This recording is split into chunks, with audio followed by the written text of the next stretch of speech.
honest, I think we all know people like this. It can be heartbreaking. Freedom of the wild goose.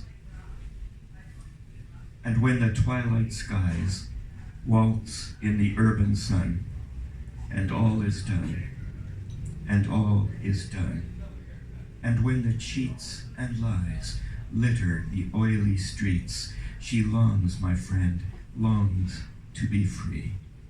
Oh, how she yearns to fly from the city of sly and sell the tales, my love, the tales she'd tell.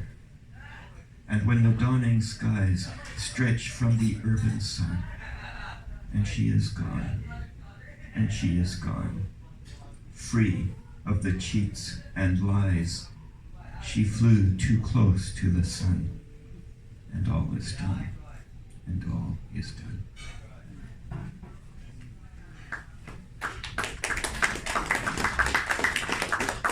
I often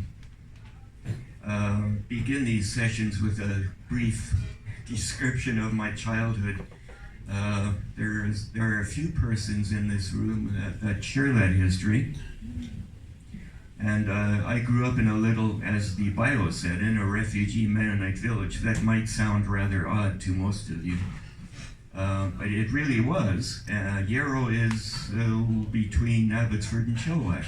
If you are going to Cultus Lake, you pretty much have to go through Yarrow. It's still a beautiful village. When I grew up there, there were about 2,000 people. 90% of them were Mennonites, and there was a lot of trauma. As a kid, we kids probably didn't really recognize a lot of it. I was kind of a backward looker, and a little town like that is very oppressive in some ways because everyone's watching you.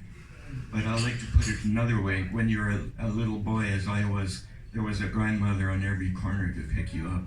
It was spectacularly beautiful and communal, but it had to go, and we all knew it. My father used to say, you have to get out of here. So this poem is called Siberia. It's just a short wisp of a thing. It's about our mother, who did grow up in Siberia. She had actually a happy childhood. She didn't see much of the pain. Our father saw starvation and murder and rape and the whole bit. It's like Syria today is what they escaped from. So it's quite natural that they were traumatized. But my mother was only 11 when she left. But her childhood, she says, Siberia was beautiful. She loved the people. Everyone took care of each other. She grew up in a Mennonite colony there. They had lived in Russia for about 125 years and then were forced to leave after the Bolshevik Revolution. So Siberia, this is a little story she told me personally from her vast continent of fear and memory. So my mother told me.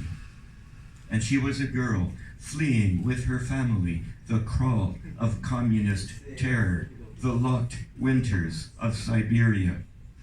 And her grandmother embraced her, her grandmother, too grieved for tears. She was known for her kindness.